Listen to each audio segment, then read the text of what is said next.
Hey guys, tonight we're diving into one of the most fascinating tales of biblical controversy you probably didn't see coming. Picture this: ancient scrolls, hidden chambers, and a collection of scriptures so unique they sent shockwaves through the early Christian world. The Ethiopian Bible, considered by many to be a treasure, but also banned by others, holds more than just the typical Old and New Testaments.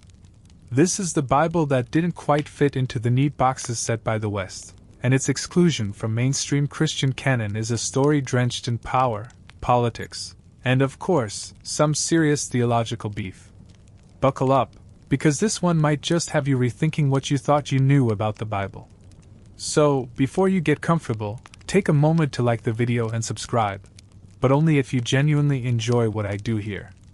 And hey, drop your location and the time. Let's see where this journey takes us across the globe tonight. Now, dim the lights, maybe turn on a fan for that soft background hum, and let's ease into tonight's journey together. Let's start with the beginnings of this remarkable biblical text. Picture the ancient kingdom of Aksum, a bustling center of power, culture, and trade on the Horn of Africa. The Aksumite kings were at the crossroads of Africa, the Arabian Peninsula, and the Mediterranean, making them prime movers in the spread of Christianity in the 4th century. But they weren't just following trends, they were creating a legacy. In this environment, the Ethiopian Orthodox Church began to craft what we now know as the Ethiopian Bible. This collection of scriptures wasn't just handed down through the centuries. It was forged in the fires of royal power and ancient traditions. Unlike the Roman Catholic Church or Eastern Orthodox traditions, Ethiopia embraced a canon that was massive by comparison, including over 80 books, as opposed to the 66 books common in the West. Historians still argue whether the Ethiopian canon was fully formed as early as the 4th century, or whether it evolved over centuries. Regardless, the number of texts was eye-popping, including everything from traditional books like Kings and Psalms to unusual ones like the Book of Enoch and the Book of Jubilees, texts that sent early Christian scholars into fits. These books were filled with concepts and stories that didn't quite jive with what was being taught in Rome or Constantinople. From angels descending to earth, to divine beings meddling in human history, these texts offered a fresh, yet strange, narrative about the spiritual world. Remember that time you tried explaining something totally new to your friends, and their eyebrows shot up in disbelief? Imagine that, but on a theological level, with entire groups of Christians arguing over whether these extra books should even be considered sacred. The question of what constitutes the real Bible was far from settled, especially in Ethiopia.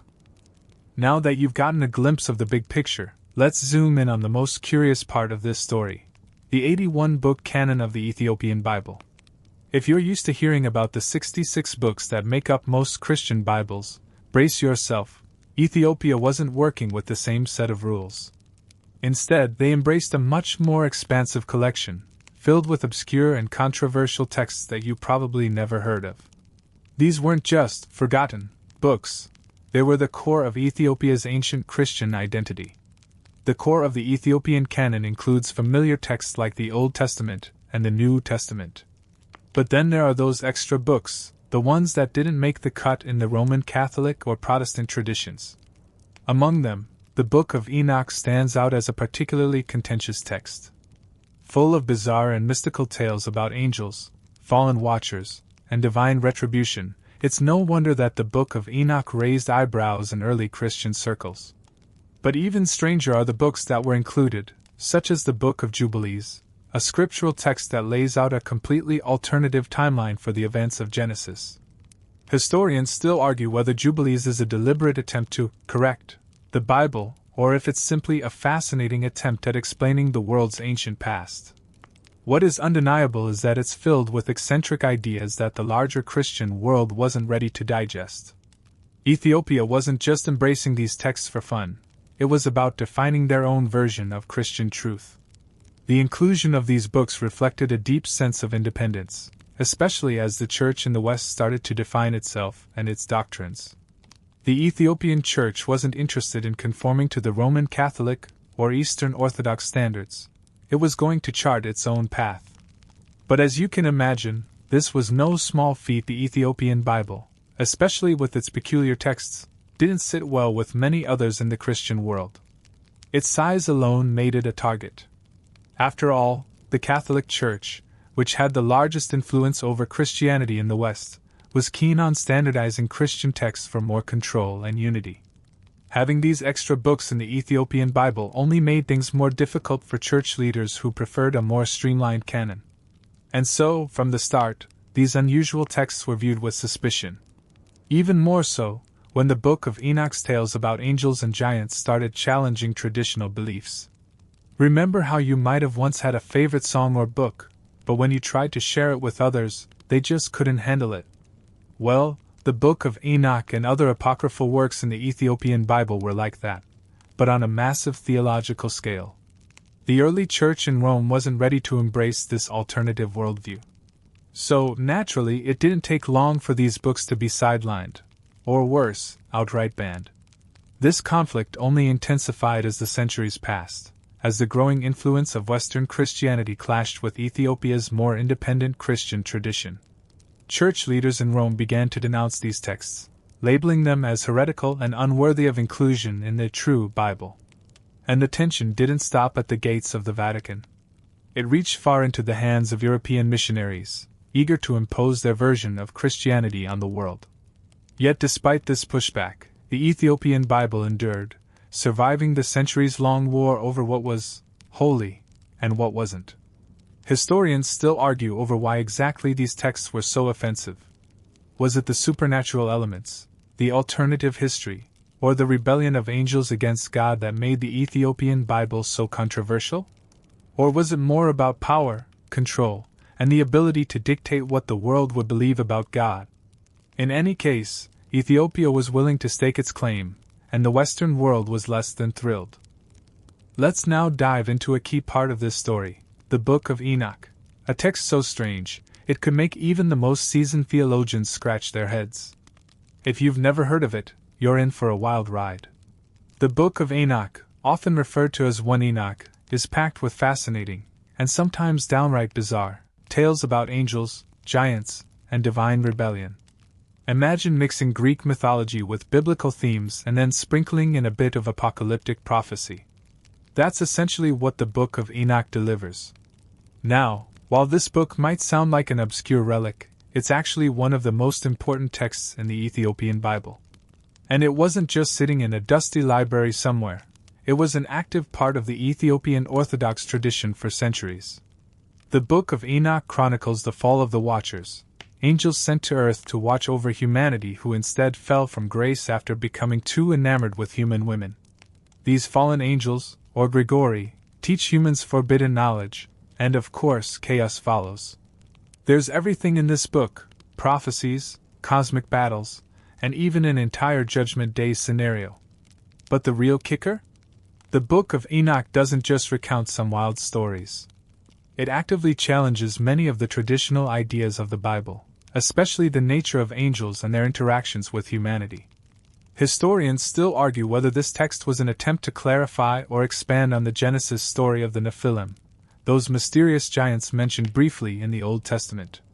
But one thing is certain: the ideas in Enoch were too radical for the early church. This particular text was largely rejected by the church fathers, especially in the West.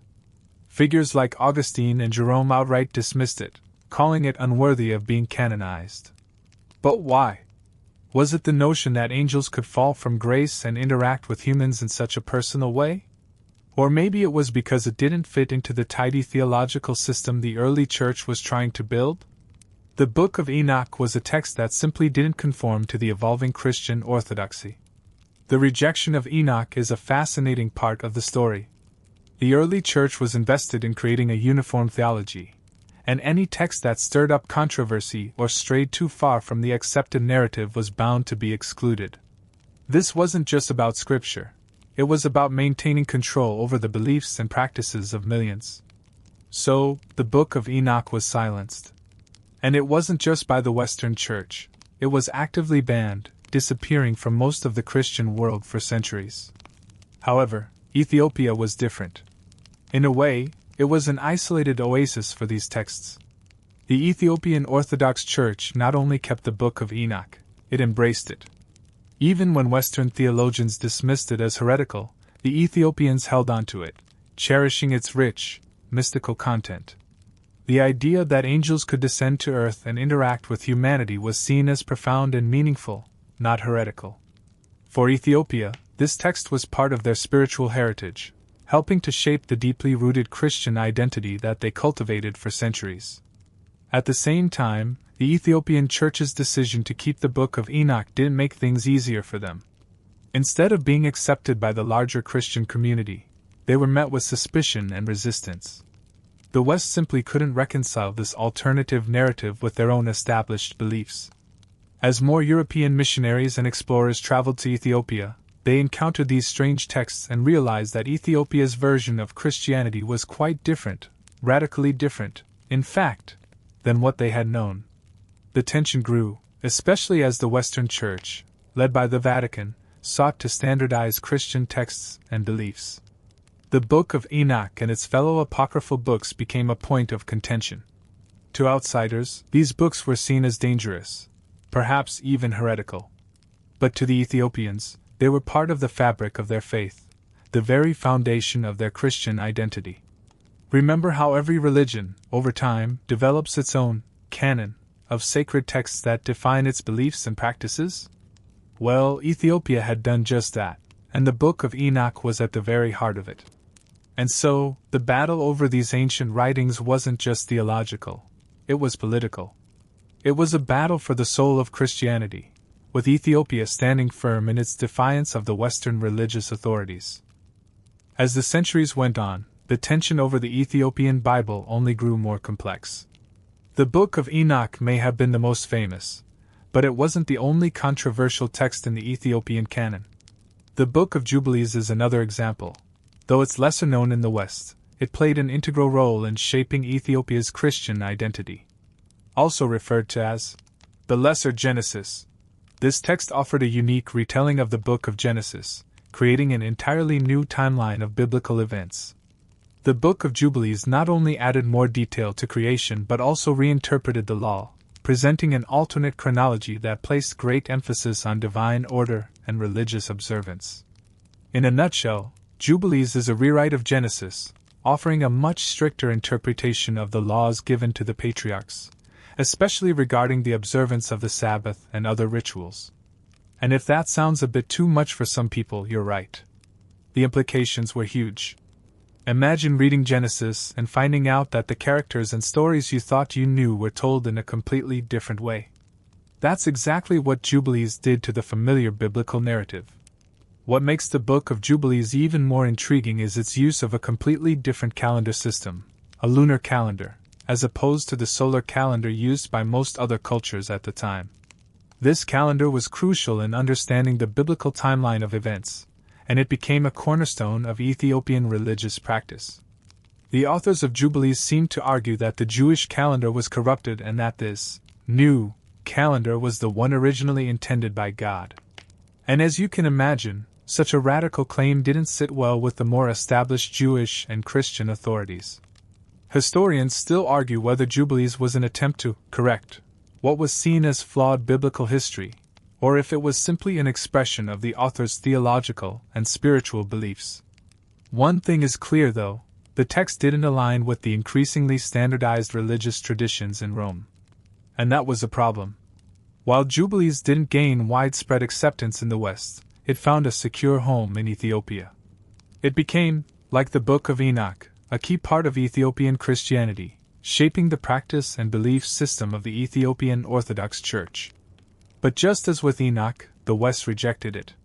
Early Christian councils, like the Council of Laodicea in the 4th century, laid down the law, declaring that books like Jubilees were not to be included in the Bible. They were excluded from the official canon, and over time, the story of these books in the West became a tale of neglect and silence. The rejection of these texts in Europe and the Middle East did not just reflect a theological stance. It was a matter of control. The Church was wielding its power to determine what could and could not be considered sacred scripture. And Jubilees, along with its contemporaries, was deemed too different to be included in the official Bible. But in Ethiopia, these texts held fast. In many ways, they became symbols of resistance to external influence. The Ethiopian Orthodox Church wasn't going to let outside forces dictate what it believed was sacred and worthy of inclusion. By holding on to these controversial books, the Ethiopians asserted their autonomy, asserting that their faith was not subject to the whims of foreign powers. Fast forward a few centuries, and the battle over the Ethiopian Bible was far from over. European missionaries, explorers, and scholars who encountered Ethiopian Christianity were often baffled by the existence of these apocryphal texts. Some saw them as relics of a bygone era, remnants of a faith that had missed the boat in terms of theological development. Others were more dismissive, labeling the Ethiopians as misguided or even heretical for continuing to embrace these forbidden books. The Western world, with its burgeoning influence, was already set on a more streamlined version of Christianity, one with a standardized Bible. And the Ethiopian Bible, with its 81 books, was seen as a dangerous deviation from that ideal. But Ethiopia was determined to preserve its own spiritual heritage, regardless of the pressure to conform. Remember when you were in school, and you had to defend your unique perspective in a group project? Well, Ethiopia was essentially in that position. Despite being the odd one out in the eyes of the larger Christian world, Ethiopia remained resolute in keeping its distinctive faith intact. These forbidden books weren't just part of their religion, they were a vital part of their cultural and spiritual identity. As Ethiopia stood firm, defending its sacred texts, the West wasn't just looking at this as a theological disagreement, it was also a political struggle. In the midst of European imperialism and colonial expansion, Ethiopia's Christian independence became a point of contention. For European powers, Ethiopia was a mysterious land, largely untouched by European influence, and it was seen as an anomaly in a world increasingly dominated by Western powers. It wasn't just about the Bible anymore, it was about control, authority, and cultural supremacy. The Western world, particularly during the 19th and early 20th centuries, was on a mission to civilize and standardize. With Christianity as a core part of this mission, missionaries and colonial authorities in Africa sought to impose their version of Christian teachings on indigenous populations. For many missionaries, this meant focusing on the correct biblical canon, which didn't include the Ethiopian texts. Historians still debate whether the exclusion of Ethiopian scriptures from the broader Christian world was part of a deliberate colonial strategy to weaken the religious autonomy of Ethiopian Christians. Was it simply about theology, or was there a deeper agenda at play? Some argue that European missionaries saw the Ethiopian Church's unique version of Christianity as a threat, one that didn't fit the narrative of colonialism and control. The Ethiopian Orthodox Church wasn't just a religious institution. It was a symbol of resistance, one that refused to bend to the wills of Western empires.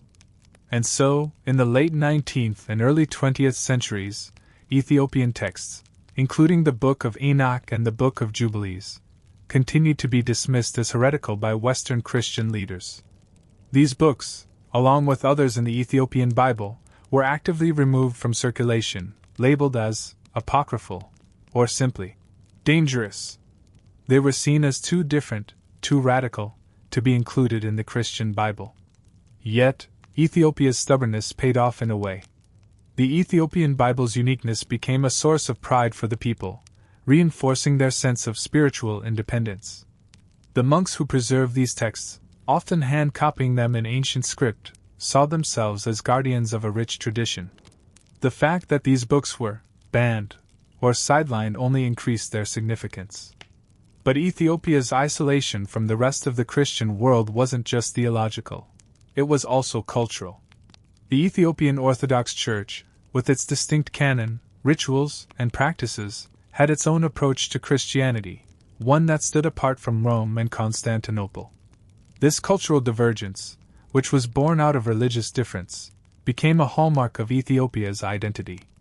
And in this identity was the ongoing presence of the forbidden books, texts that had been relegated to the fringes of Christianity, but were deeply embedded in Ethiopia's religious practices.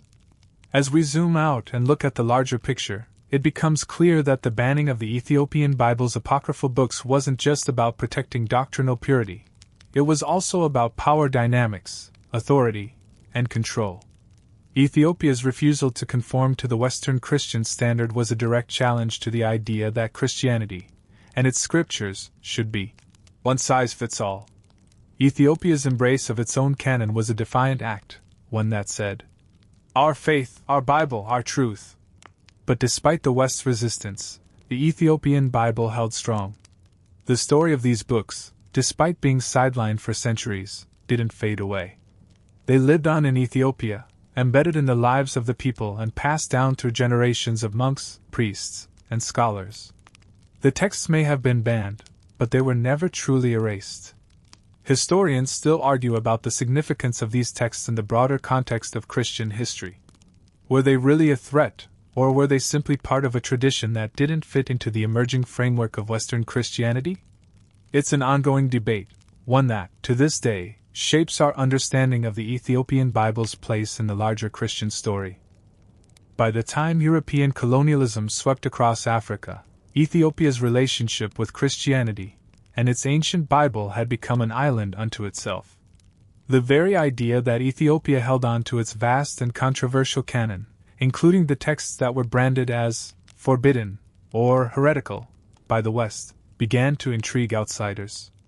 As missionaries ventured into Ethiopia during the 19th and early 20th centuries, they came face to face with a Christianity that was strikingly different from their own.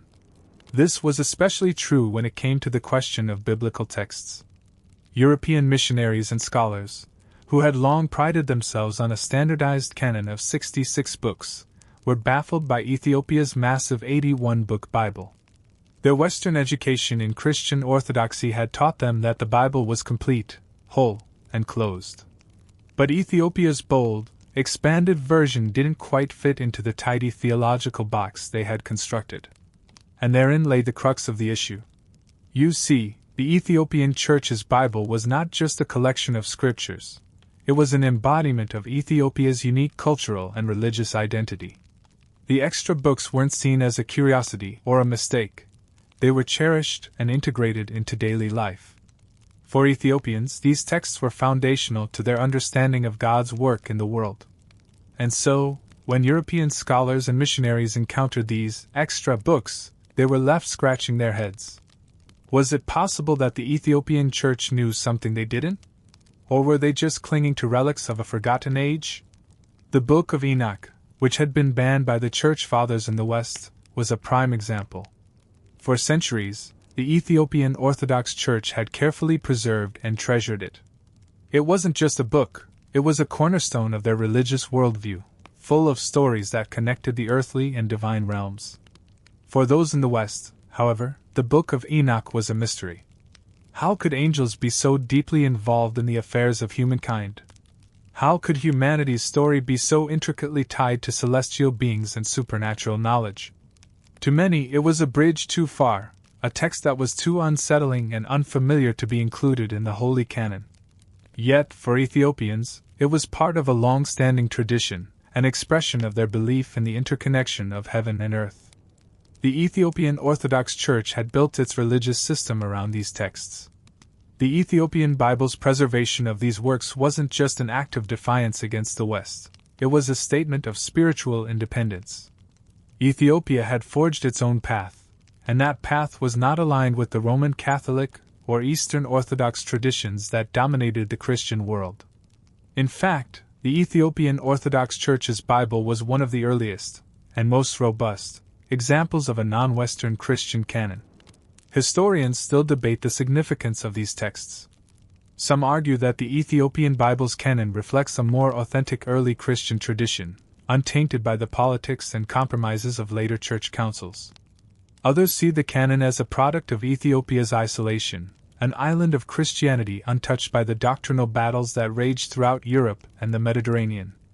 Could it be that Ethiopia, left to its own devices, had preserved a purer version of Christianity? It's a compelling question, one that has fueled debates for centuries. While Western Christianity was busy consolidating its beliefs through councils like Nicaea and Carthage, Ethiopia was carving out a religious tradition all its own. And this included preserving texts that had been rejected, forgotten, or erased from the broader Christian story. These texts, deemed dangerous or unorthodox by the West, were not only a part of Ethiopia's sacred heritage, they were also a silent protest against external religious control. But this wasn't just about religious autonomy.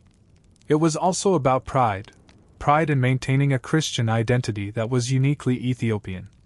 While other Christian nations were content with their standardized Bibles, Ethiopia stood firm, maintaining its connection to a more diverse and complex tradition. The Ethiopian Orthodox Church didn't need to fit into anyone else's mold.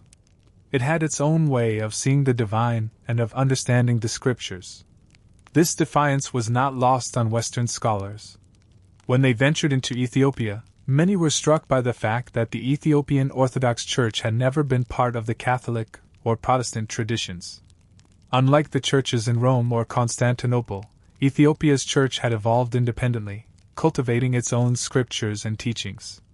And in doing so, it had created a uniquely African form of Christianity, one that had weathered centuries of isolation and colonial pressure, keeping its sacred texts intact and its traditions alive. But even though the West tried to sideline these texts, the story of the Ethiopian Bible didn't end with the colonial era. The rise of Ethiopian studies in the 20th century brought renewed attention to the Ethiopian Bible and its unusual canon. Scholars who had once dismissed the Ethiopian texts as irrelevant began to reconsider their importance. The Book of Enoch and other apocryphal books, once considered heretical, began to be examined as valuable historical documents. They weren't just oddities from the past. They were windows into the religious and cultural life of one of the world's oldest Christian communities. Historians still argue over whether the banning of these texts was an unfortunate oversight or a calculated move to suppress a competing religious tradition. But what's clear is that these forbidden books, once shunned by the West, have found new life. Their resurgence in scholarly circles and among spiritual seekers points to a growing recognition that the Ethiopian Bible holds a deeper truth, one that transcends the narrow confines of standardized Christianity. As Ethiopia's unique version of Christianity began to gain attention, it sparked a broader conversation within the global Christian community. The survival of the Ethiopian Bible, complete with its forbidden texts, became a symbol of resistance to Western religious authority. But even more significant was the idea that this ancient canon might hold answers to questions long forgotten or overlooked by other Christian traditions. The Book of Enoch, the Book of Jubilees, and other texts offered an alternative view of Christian origins, one that didn't align with the doctrines laid out by the Roman Catholic or Protestant churches. But what exactly did these texts offer that was so threatening? The Book of Enoch, for instance, was more than just a story about angels and giants. It provided a whole new framework for understanding the spiritual realm. In Enoch, the boundaries between heaven and earth were porous. Angels were not distant, ethereal beings but were actively involved in shaping human destiny. This wasn't just some abstract theology. It was a theology that put divine beings on the ground, interacting directly with human beings. To many in the Western Church, this was too much, a challenge to the neat, controlled narrative of a distant God. Ethiopia's continued reverence for these texts suggested a much more hands-on view of the divine, one in which the spiritual world wasn't separate from the human experience. This notion, that angels, watchers, and divine beings were involved in human affairs, was unsettling to Western Christianity, which had already drawn clear lines between the divine and human realms. The Book of Enoch's portrayal of angels who fall to earth and father giants wasn't just about telling a story. It was about reshaping how one viewed divine power and its impact on humanity. Historians still argue whether the Book of Enoch represents an earlier, pre-canonized form of Christianity. Some believe it reflects a purer, more primitive Christianity, one that didn't have the constraints imposed by later theological councils. Others argue that it was a fringe text that developed outside of mainstream religious thought. But for Ethiopia, this text was never fringe. It was deeply integrated into their religious practices, from liturgies to personal devotion. The Book of Enoch wasn't just a curiosity, it was scripture. And this continuity, despite the Western world's rejection, marked Ethiopia as a place where the ancient and the divine still met in profound ways. The real question historians face today is how Ethiopia's unique tradition affects our broader understanding of Christianity. The Book of Enoch, once dismissed by the West, is now being taken seriously by scholars and theologians. Its teachings on angels, divine intervention, and the ultimate judgment of humanity resonate with contemporary issues in theology and biblical interpretation. Could the Ethiopian Church have preserved a version of Christianity that was closer to the early, unfiltered teachings of the apostles? Or was it simply holding on to old texts that were eventually outpaced by new revelations? As scholars dig deeper into Ethiopia's religious history, it becomes clear that these texts are more than just relics. They are windows into a different way of thinking about spirituality, one that challenges the traditional Western Christian narrative. The Ethiopian Bible's preservation of these ancient books provides a glimpse into an early Christian worldview that was untainted by the debates and divisions that took place in Europe and the Mediterranean. It's a Christianity that was wildly different in its scope, one where the line between the heavenly and earthly was much blurrier than the Roman Church ever allowed. Yet, Ethiopia's refusal to relinquish these texts wasn't just about theological purity. It was about national pride and identity. Ethiopia had long been an independent Christian kingdom, and its Bible was a symbol of that independence. At a time when Western powers were colonizing the globe, Ethiopia held firm, refusing to let its faith be co-opted or altered. The Ethiopian Bible, with its vast canon and mystical texts, became a symbol of spiritual sovereignty. It wasn't just a book, it was a declaration that Ethiopia would stand apart, that it would hold on to its own truth, no matter the cost. As Ethiopia's spiritual identity grew stronger, the story of its Bible began to reach the ears of the outside world. Missionaries, scholars, and explorers started to question what they had been taught about the Bible and began to recognize the validity of Ethiopia's tradition. And with that recognition came a renewed interest in the forbidden books, those that had been written off by Western authorities, but had been carefully preserved in Ethiopia's monasteries and libraries. The controversy surrounding the Ethiopian Bible is far from over. While the Western Church still hasn't fully embraced these texts, the recognition of their significance is slowly growing. Scholars continue to explore what these ancient books can tell us about the early Christian world, and about the diversity of thought that existed long before Christianity was standardized. For Ethiopia, though, these books are more than just historical artifacts. They are sacred, part of a living tradition that continues to thrive and grow. In many ways, the Ethiopian Bible has become a symbol of the other Christianity, the one that was never swallowed up by the power struggles of the Roman Empire or the constraints of Western Orthodoxy. This Christianity remains unbowed, and its sacred texts stand as a testament to its resilience and independence. As the modern world began to take a more nuanced view of history, the Ethiopian Bible's story became a powerful reminder of the strength of cultural preservation and resistance. The Ethiopian Orthodox Church, with its long history of maintaining a separate canon, became an embodiment of how traditions could survive even in the face of intense pressure to conform. But what's even more fascinating is how the ongoing debate about the Ethiopian Bible's legitimacy reflects broader trends in global Christianity today. In the 20th century, the conversation around the Ethiopian Bible started to shift. Once dismissed by Western scholars and Christian authorities as outliers in the Christian canon, these texts began to find a new audience. The Book of Enoch, in particular, started to see a revival in both academic and spiritual circles. The late 20th century brought a surge in interest in apocryphal texts as scholars and theologians sought to understand the roots of Christian belief and explore the lost, or forgotten, aspects of early Christianity. Historians and biblical scholars have since begun to re-examine the early Christian era through the lens of these once banned texts. The Book of Enoch and the Book of Jubilees, for example, shed light on the diversity of beliefs and practices in early Christianity, beliefs that were later suppressed by the Western Church. These texts revealed an entirely different way of interpreting the Bible, one that included apocalyptic visions, angelic hierarchies, and cosmic struggles. It became clear that the canonical Bible we know today was just one version of a much larger, more complex Christian tradition. Historians still argue about the reasons these books were excluded from the Western canon. Was it simply a matter of theological disagreement, Or did it have to do with the politics of the time? Some scholars believe that the rejection of these texts was part of a larger strategy by the Roman Catholic Church to consolidate its power. By excluding texts like Enoch, the Church created a cleaner and more manageable narrative for its followers. The apocalyptic and angelic stories in Enoch were, in the eyes of many early Church fathers, simply too much. These fantastical elements posed a challenge to the neatly constructed, hierarchical structure of the Christian faith that the Church was building. However, the story didn't end there. As Ethiopia's religious tradition continued to thrive, more and more people began to look back at these forbidden texts with a fresh perspective.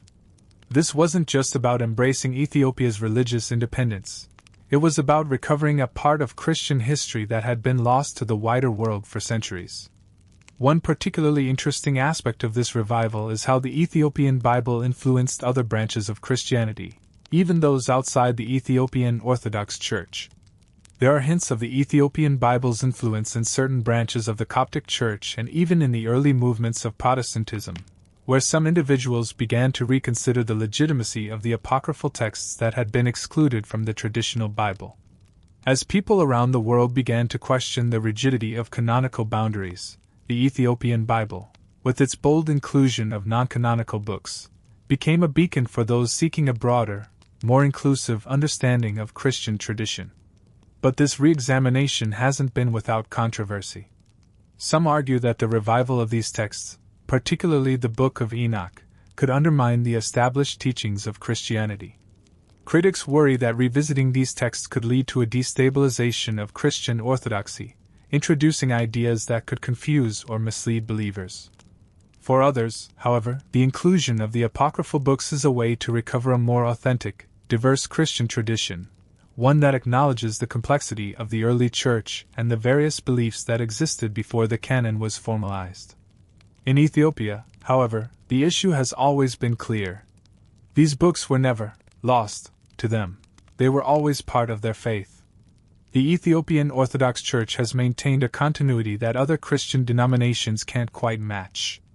While Western Christianity was busy excluding certain texts from its Bible, Ethiopia held steadfast to its own version of Christian truth, one that embraced a broader, more mysterious understanding of the divine. Historians still argue over how much these texts affect our understanding of early Christianity.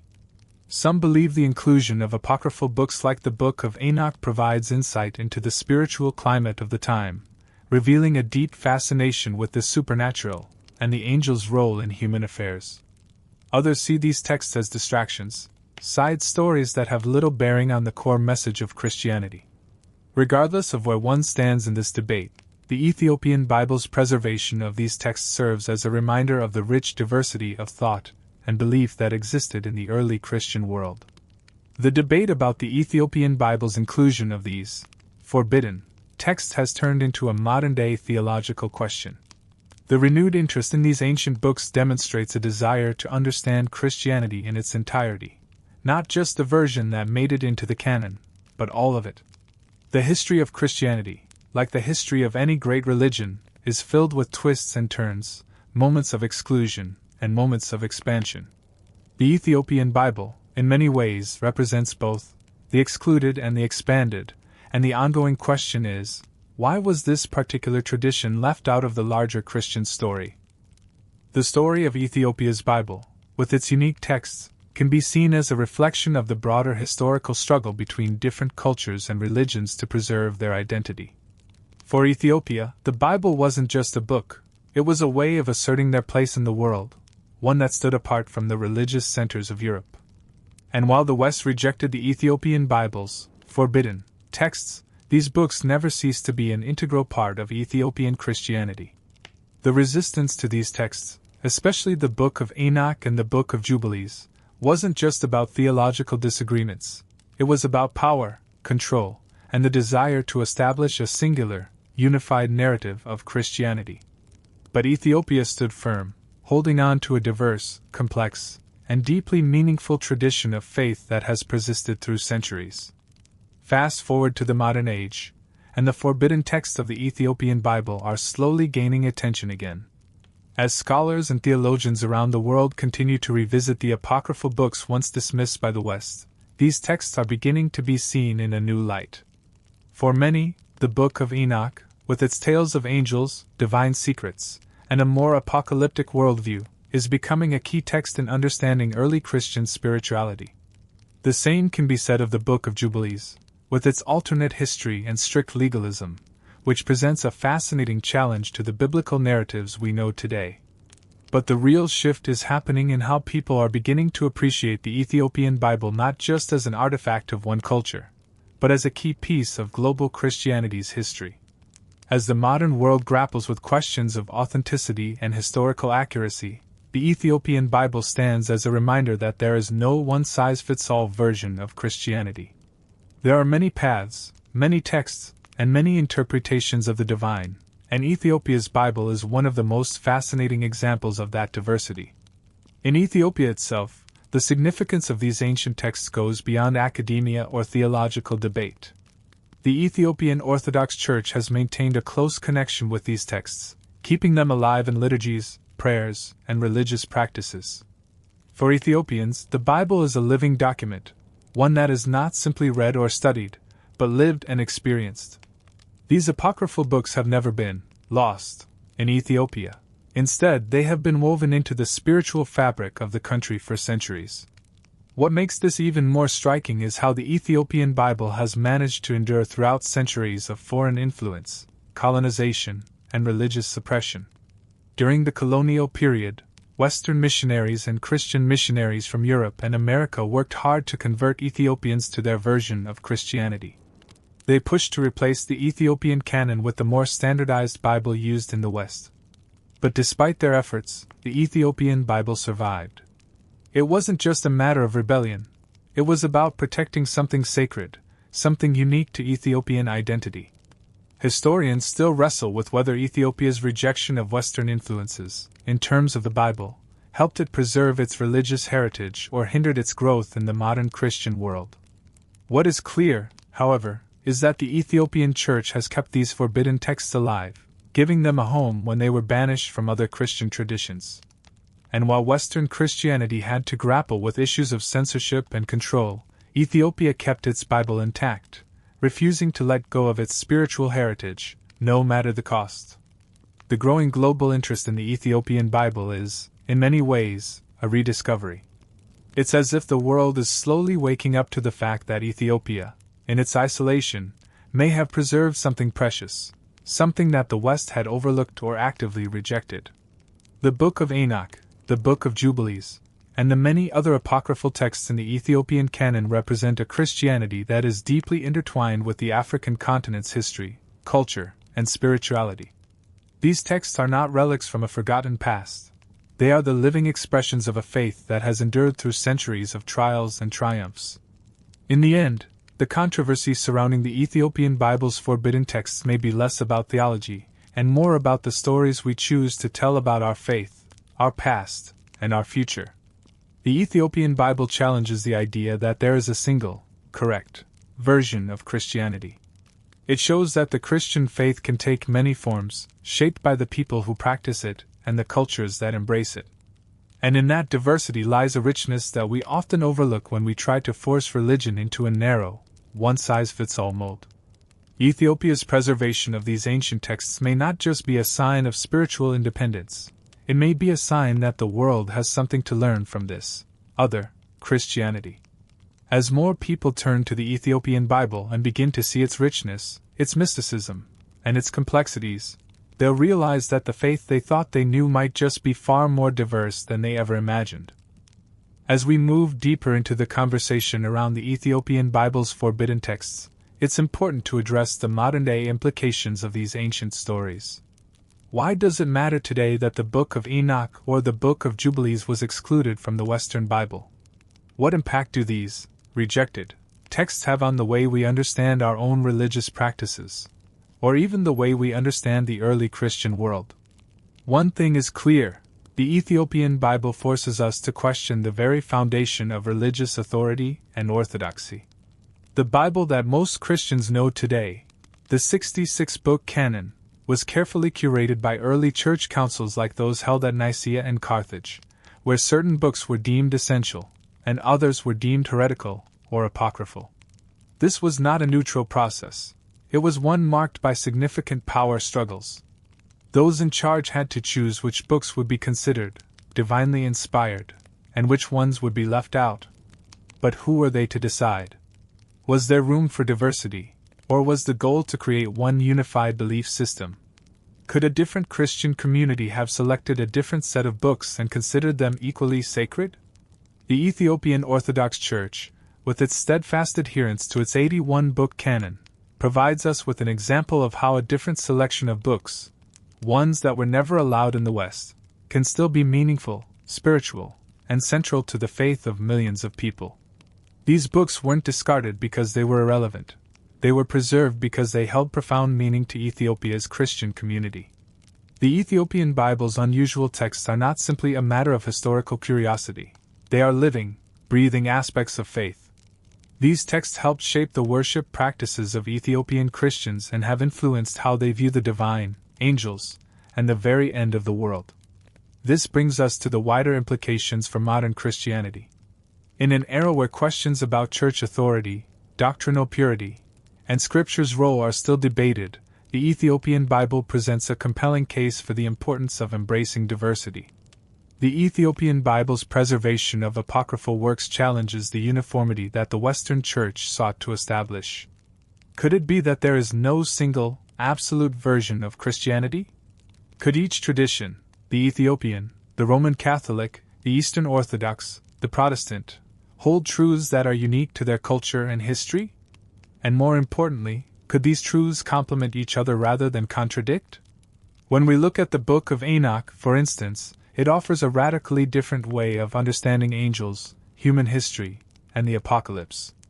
In Enoch, the angels are not passive observers of human affairs.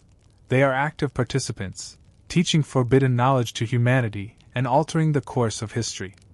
There's a dramatic tension between humanity and the divine in this book, a narrative that suggests that God's plan is not as simple or predictable as it might seem. If this book had been included in the Western canon, it would have drastically altered the way we view the role of angels and divine beings in the Bible. Instead, it was excluded, considered too fantastical and disruptive for the cohesive narrative that early church leaders wanted to establish. Similarly, the Book of Jubilees, with its revised timeline and its focus on divine law, challenges the simple, linear reading of Genesis that we're used to in the West. The idea that the timeline of creation could be reinterpreted, that the Sabbath laws could be more strictly enforced, these were ideas that the early church was unwilling to entertain. Yet, for Ethiopia, these were sacred truths, not to be ignored or erased. Historians still argue whether the Ethiopian church's insistence on these texts was a mark of its devotion to an authentic Christianity, or if it was simply an act of cultural defiance. Some see Ethiopia's preservation of these texts as an example of a more ancient, untainted form of Christianity, one that was deeply connected to the Jewish roots of the faith. Others argue that the Ethiopian Bible represents an isolated tradition, one that was cut off from the theological developments happening elsewhere in the Christian world. But regardless of how we view the Ethiopian Church's decision to keep these texts, one thing is clear: these texts matter. They have endured, and they continue to shape the spiritual lives of millions of people. In the 21st century, the resurgence of interest in these ancient texts reflects a growing desire to understand Christianity in all its complexity. We live in a time where people are beginning to question the centralization of religious authority, where traditional interpretations of Scripture are being challenged by new ways of thinking. In this environment, the Ethiopian Bible's story provides a valuable lesson. It teaches us that religious diversity is not something to be feared, it's something to be celebrated. The more we explore these forbidden texts, the more we see that there is so much more to the Christian tradition than we may have been led to believe. These texts don't just offer a different view of the Bible. They offer a different view of God, the divine, and the human experience. The debate over the Ethiopian Bible is still ongoing. Scholars continue to ask whether these texts should be reintegrated into the broader Christian conversation. Can they be embraced as part of Christian heritage, Or should they remain a relic of a bygone era? The controversy surrounding these books is a reminder that religious beliefs are never static. They evolve, they grow, and they sometimes diverge. But the ultimate goal should be to find common ground, a place where diverse traditions, stories, and scriptures can coexist, teaching us about the richness and complexity of the Christian faith. As the discussion continues to unfold, one key aspect of the Ethiopian Bible that cannot be ignored is its incredible resilience. The fact that the Ethiopian Church has held on to these texts for centuries, despite the weight of colonial pressure, Western theological opposition, and the broader trend toward religious uniformity, speaks volumes about the importance of these sacred books to Ethiopian identity. While the West has often viewed these apocryphal texts as irrelevant or dangerous, they have remained a cornerstone of Ethiopia's Christian heritage. But what can we learn from this remarkable act of preservation? What makes these texts so significant, and why have they endured in the face of nearly continuous opposition? At the heart of this issue lies the concept of religious autonomy. The Ethiopian Orthodox Church's ability to maintain its own canon of scriptures is a powerful statement of independence. In a time when many indigenous cultures and religions were being wiped out or assimilated by European colonial powers, Ethiopia stood firm. This wasn't just a matter of stubbornness. It was a matter of preserving a distinct religious and cultural identity. The Ethiopian Bible, complete with its forbidden texts, became a symbol of that resistance. One of the most fascinating aspects of the Ethiopian Bible's survival is how it reflects Ethiopia's broader historical context. For centuries, Ethiopia was one of the few African nations that remained independent from European colonial powers. During this time, the Ethiopian Orthodox Church was able to keep its religious practices largely untouched by outside forces. When Western missionaries arrived in Ethiopia, they tried to impose their version of Christianity, often dismissing the Ethiopian canon as heretical or outdated. But Ethiopia was already firmly rooted in its own spiritual tradition, and the Church's commitment to its texts was unwavering. This resilience becomes even more remarkable when you consider the religious landscape of the time. Christianity in the West was increasingly becoming centralized, with Rome at the heart of doctrinal decisions. The Western canon was being standardized, and texts that did not fit neatly into the established narrative were being excluded. But Ethiopia's church resisted these pressures, holding on to texts that, in the eyes of many Western Christians, did not conform to the accepted norms. It was a quiet act of defiance, but also one of deep spiritual conviction. For Ethiopia, the preservation of these sacred texts wasn't just about resisting colonial forces. It was about holding on to a vision of Christianity that was unique, diverse, and deeply connected to their cultural roots. Over time, as Ethiopia remained relatively isolated from the rest of the Christian world, the forbidden texts continued to thrive in monasteries and religious centers. These books were not merely archived, they were read, discussed, and revered. The Book of Enoch, the Book of Jubilees, and others in the Ethiopian canon weren't just seen as ancient artifacts. They were active parts of the religious life in Ethiopia, shaping the way people understood the divine and their relationship with the sacred. In modern times, as scholars and theologians begin to re-examine these texts, we're forced to reconsider what canon means. The debate over what constitutes the true Bible has raged for centuries, with different Christian denominations claiming that their particular canon is the correct one. But the Ethiopian Bible challenges that assumption. If we believe that Christianity is a global faith, then it's time to acknowledge that there are multiple expressions of Christian belief, each with its own unique scriptures and practices. The Ethiopian Bible, with its expansive canon and rich history, provides an essential counter-narrative to the Western version of Christianity. And let's not forget the impact these texts have had outside of Ethiopia. Over the past century, scholars and theologians from around the world have begun to take a closer look at the Ethiopian Bible, recognizing its importance in understanding early Christianity. In many ways, the Book of Enoch has become one of the most studied and discussed apocryphal texts in the modern era. Its portrayal of angels, its cosmic battles, and its apocalyptic themes have fascinated scholars and theologians alike. For some, the Book of Enoch offers a glimpse into the original, unfiltered Christianity, a Christianity that didn't sanitize its beliefs to make them palatable for a broader audience. Historians still debate why the Book of Enoch was rejected by the Western Church. Was it because of its radical ideas about angels and divine intervention? Was it because its apocalyptic visions were too extreme for a church that was trying to maintain a sense of order and stability? Or was it simply a matter of theological politics, with certain church leaders pushing for a more standardized, controlled version of the faith? Regardless of the reason, the exclusion of Enoch and other apocryphal texts represents a significant loss for Western Christianity. But in Ethiopia, these books remained alive, vibrant, and relevant. And as we turn the pages of the Ethiopian Bible today, we realize that this act of preservation was not just about keeping ancient texts alive. It was about keeping a faith alive. The Ethiopian Church's commitment to its own canon represents a profound dedication to its spiritual heritage, one that refuses to be swallowed up by the theological and political forces of the outside world. The Ethiopian Bible, with its forbidden books, stands as a testament to the resilience of faith, culture, and tradition in the face of external pressures. As the modern world continues to explore these ancient texts, we must ask ourselves what we're willing to preserve and protect in our own faith traditions. Are we willing to acknowledge the diversity of thought within Christianity? Are we ready to celebrate the richness of different Christian cultures, each with their own unique scriptures and beliefs? Or will we continue to force Christianity into a narrow, one-size-fits-all mold? The Ethiopian Bible story is still unfolding.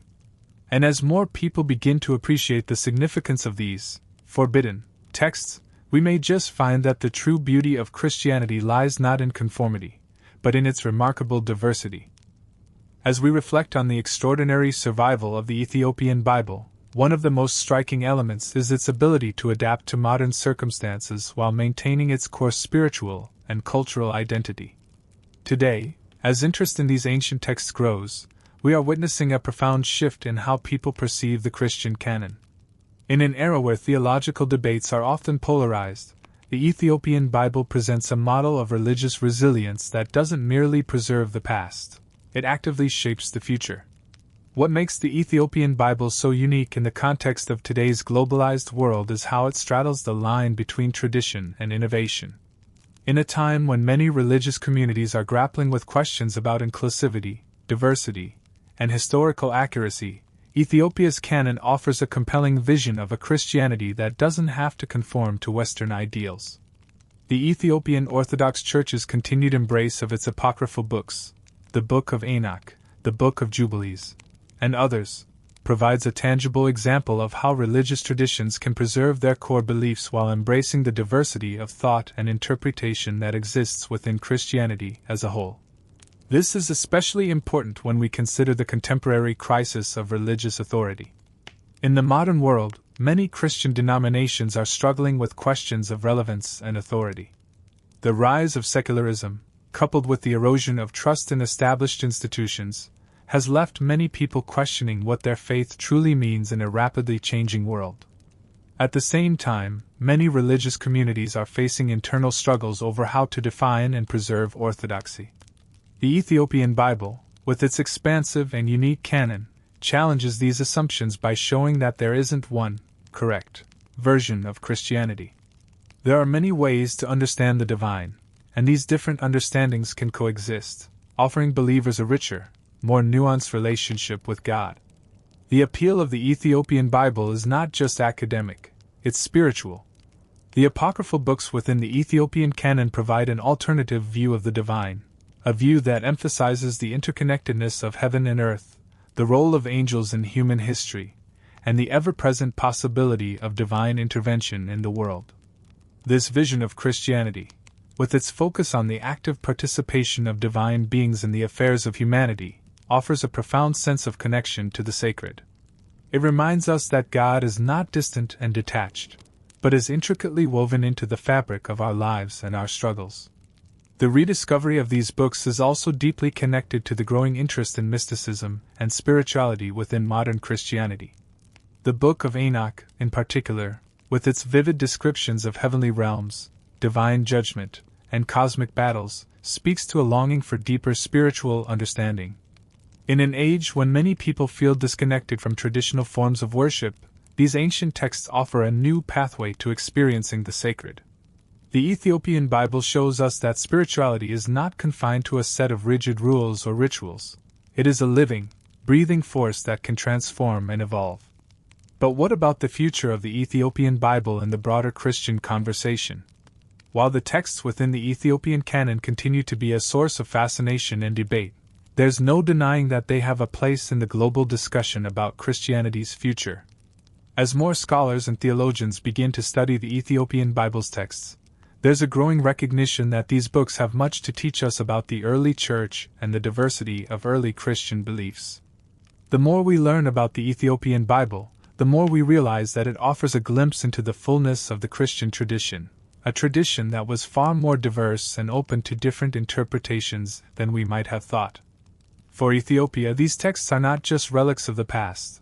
They are a living tradition, one that continues to shape the spiritual lives of millions of people.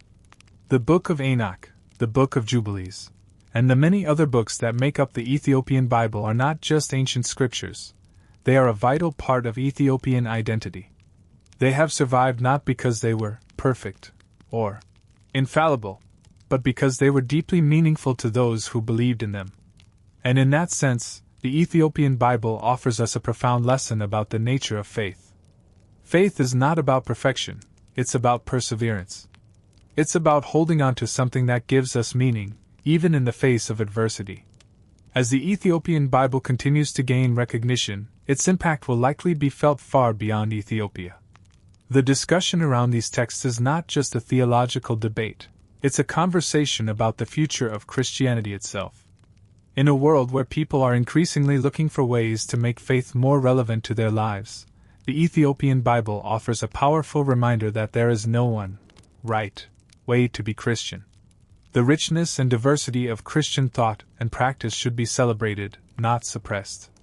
And by embracing the Ethiopian Bible's forbidden texts, we open ourselves up to a fuller, more inclusive understanding of God and the divine. The ultimate message of the Ethiopian Bible's survival is one of spiritual resilience. It reminds us that, even in the face of opposition, faith can endure. The texts that were once banned or dismissed as heretical are now being celebrated for their depth and insight. This is a story of redemption, not just for the texts themselves, but for the idea that Christianity can be a rich, diverse, and transformative faith, one that can transcend the boundaries imposed by political and theological power. As we continue to explore these ancient texts and their impact on modern Christianity, we are reminded that the story of the Ethiopian Bible is far from over. The journey of rediscovering and understanding these sacred texts is still unfolding, and it's one that promises to shape the future of the Christian faith for generations to come. As we approach the final chapters of this remarkable journey into the history of the Ethiopian Bible, it's important to consider the long-lasting implications of its preservation and the rediscovery of its controversial texts. The apocryphal books, long relegated to the fringes of Christianity, have slowly moved to the forefront in both scholarly and spiritual discussions. The Book of Enoch, Jubilees, and others provide not only a glimpse into early Christian thought but also offer an alternative worldview, one where divine intervention is active and the line between heaven and earth is blurred. What does it mean for modern Christians, or even those outside of the Christian faith, to engage with these texts? The rise in popularity of the Ethiopian Bible's apocryphal books is reflective of a broader cultural trend. People today are increasingly interested in understanding the complexities and contradictions of religious traditions. In an age where many are looking for deeper spiritual meaning, these ancient texts offer a fresh perspective. They invite readers to reconsider the very nature of spirituality and the role of the divine in our daily lives. They break down barriers between the divine and the human, showing that heaven is not a distant, separate realm but is woven into the fabric of human experience. One of the most fascinating aspects of the Ethiopian Bible is the ongoing scholarly reevaluation of its contents. For centuries, scholars dismissed the Ethiopian canon as irregular, unorthodox, and even dangerous. The very idea that angels could fall from grace, or that a divine timeline could be so radically different from the Western Christian understanding, was enough to prompt rejection. But in the 21st century, the story has changed. These once forgotten texts are now being studied with renewed interest and respect. It's important to recognize that this newfound interest in the Ethiopian Bible and its apocryphal books is not simply an academic pursuit, it's a spiritual one as well.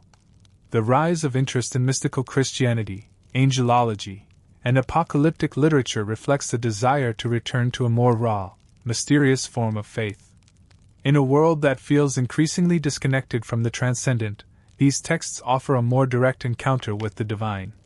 The Ethiopian Bible's apocryphal books invite believers to see the divine as a living, breathing presence that is actively involved in the world, guiding, judging, and intervening.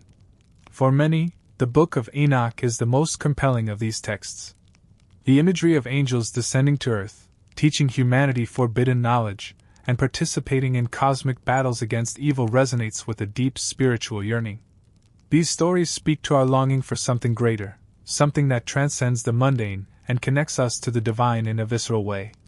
They challenge the conventional Christian narrative of a distant, judgmental God, offering instead a more intimate vision of the divine, one that is close, involved, and active in the world. The Book of Jubilees offers a similar challenge to traditional biblical narratives. Its alternate timeline and strict adherence to divine law stand in stark contrast to the more flexible, interpretative approach that modern Christianity often takes to the Old Testament. The idea that the Sabbath and other laws must be meticulously followed challenges contemporary Christian understandings of grace and forgiveness. Yet, for Ethiopians, these laws are not burdens to bear, they are pathways to a deeper, more meaningful relationship with God. By maintaining these practices, the Ethiopian Church has preserved a unique form of spirituality that prioritizes discipline and devotion over convenience and compromise. As Ethiopia continues to engage with its own religious heritage, it stands as a living testament to the power of tradition and cultural identity. The Ethiopian Bible is not just a collection of ancient texts, it is a spiritual roadmap, one that reflects the values and priorities of a people who have maintained their independence and faith in the face of enormous external pressure. The preservation of the Ethiopian Bible, complete with its forbidden books, is a statement about the importance of spiritual resilience, cultural pride, and the unyielding belief that faith can be a living, evolving tradition. And in today's world, this message is more important than ever. In a time when religious traditions are being increasingly questioned and reinterpreted, Ethiopia's commitment to its own biblical tradition offers a model for spiritual independence.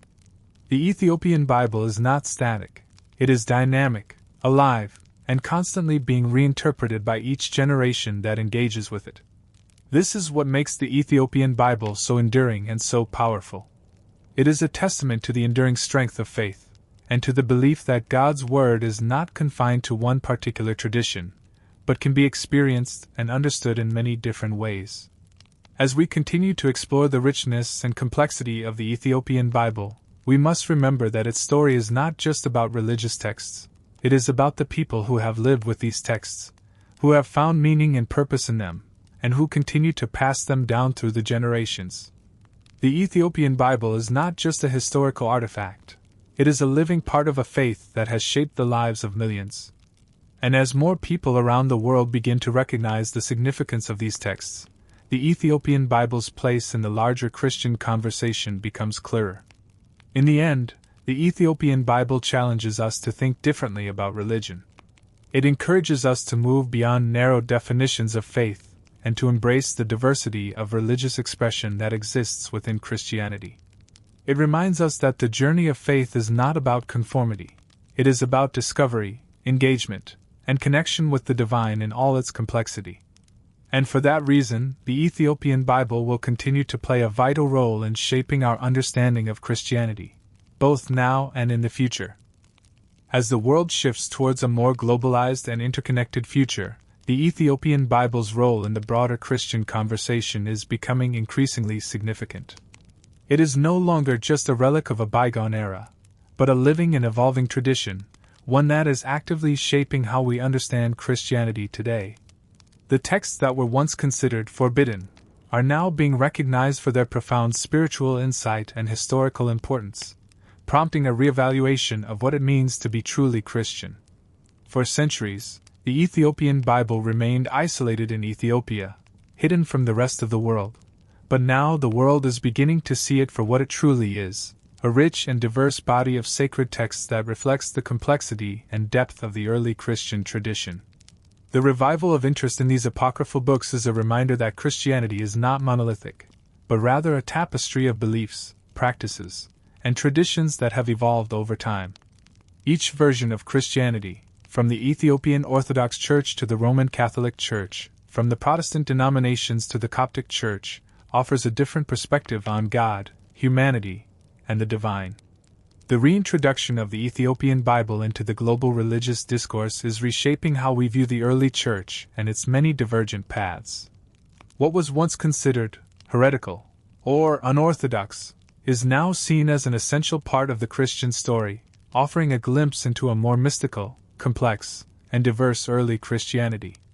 The Book of Enoch and the Book of Jubilees, for example, present an alternate narrative of divine intervention, cosmic battles, and the interconnectedness of heaven and earth, a perspective that was largely excluded from the Western Christian canon. This reevaluation of the Ethiopian Bible also has profound implications for the way we view the role of Scripture in our lives today. As people in the modern world search for deeper spiritual meaning, these ancient texts offer an opportunity to rediscover a more intimate, hands-on relationship with the divine. The Book of Enoch's stories of angels and divine beings descending to earth provide a tangible connection to the sacred, reminding us that the spiritual world is not distant and removed, but very much intertwined with our everyday lives. These texts invite us to think of spirituality not as a detached, abstract concept, but as something alive, active, and present in the world around us. The journey of rediscovering the Ethiopian Bible's text is not just about uncovering ancient manuscripts. It is about embracing the diversity and richness of the Christian tradition in all its forms. It is a call to remember that the story of Christianity is far from one-dimensional. It is layered, multifaceted, and deeply intertwined with the cultures and histories of the people who practice it. The Ethiopian Bible's long history of survival is a testament to this diversity. It shows us that faith can endure and adapt, even in the face of tremendous adversity. By continuing to embrace these sacred texts, Ethiopia has demonstrated that faith is not static. It is dynamic, living, and evolving. As we look forward, it is clear that the Ethiopian Bible will continue to shape the conversation about Christianity's future. Its inclusion of texts that challenge traditional theological concepts, like angels intervening in human affairs or presenting alternate timelines of creation, invites us to think more broadly about the scope of Christian belief. It forces us to ask questions that many have avoided. What is Scripture, really? Who gets to decide what is canonical and what is not? And most importantly, how can we embrace a Christianity that allows for diversity, complexity, and mystery rather than reducing it to a single, uniform understanding? In a world that is increasingly diverse, both in terms of culture and belief, the Ethiopian Bible offers a unique example of how Christianity can be inclusive, allowing for a variety of beliefs, practices, and sacred texts. It shows that Christianity does not have to be a one-size-fits-all religion, but can be a living, breathing faith that adapts to the needs and experiences of different people and cultures. By embracing the full breadth of Christian tradition, we open ourselves to a deeper understanding of the divine and a more inclusive vision of faith. In the end, the Ethiopian Bible teaches us that the journey of faith is not about conformity or uniformity. It is about discovery. It is about finding the divine in unexpected places, and learning to embrace the diversity of thought, culture, and belief that exists within the Christian tradition. The Ethiopian Bible may have been sidelined for centuries, but it is now ready to take its rightful place in the global conversation about Christianity. And as more people around the world engage with these texts, the Ethiopian Bible will continue to inspire, challenge, and transform the way we think about faith, spirituality, and the divine. As we conclude this journey through the fascinating history of the Ethiopian Bible and its forbidden texts, it's impossible not to recognize the broader message that emerges from this story: the idea that faith, much like the ancient scriptures themselves, is an evolving, ever-expanding journey. The Ethiopian Bible, with its expansive 81-book canon, stands as a living testament to the resilience of belief and the power of cultural identity. And perhaps, more than anything, it serves as a reminder that the sacred is not something that can be confined to a single definition or a singular narrative. Throughout this exploration, we've seen how the Ethiopian Orthodox Church's commitment to its canon, despite centuries of opposition, rejection, and even colonial efforts to suppress it, has created a unique religious tradition that has not only survived but flourished. The inclusion of texts like the Book of Enoch and the Book of Jubilees, long deemed controversial and heretical by the West, reflects a much broader and deeper understanding of the divine. These texts bring to light a worldview where heaven and earth are intimately connected, where angels walk among us, and where the divine drama unfolds in ways that are far more mysterious and interactive than the more conventional narrative in Western Christianity. By embracing these apocryphal texts, Ethiopia has not only preserved a unique form of Christianity, it has also offered the world an opportunity to see that Christianity is not a monolith.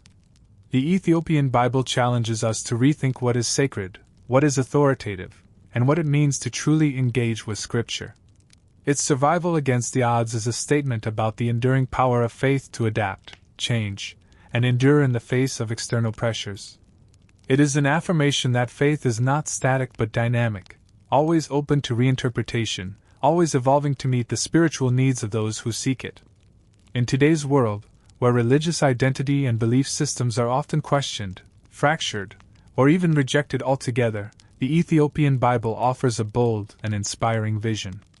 It shows us that religious traditions can be diverse, vibrant, and deeply meaningful, even when they are not part of the mainstream or widely accepted.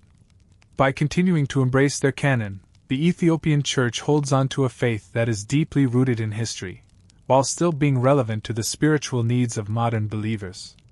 These sacred texts, long excluded from Western Christianity, have now come into their own, offering fresh insights into the early Christian Church and the diversity of early Christian thought.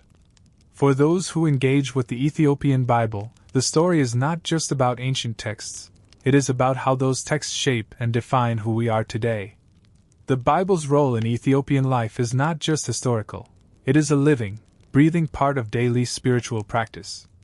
The Book of Enoch, with its vivid tales of angelic rebellion and cosmic battles, is not just a curiosity.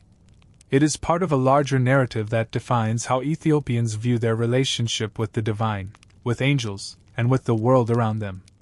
It's a reminder that faith can be much more than a set of rules or doctrines. It can be an ongoing story of discovery, of engagement with the mysterious and the unknown. And as we look ahead, it's clear that the Ethiopian Bible is only going to gain more recognition and influence in the future. The resurgence of interest in these apocryphal books is more than just a scholarly trend, it is a call to return to a more complex, diverse, and mystical understanding of Christianity.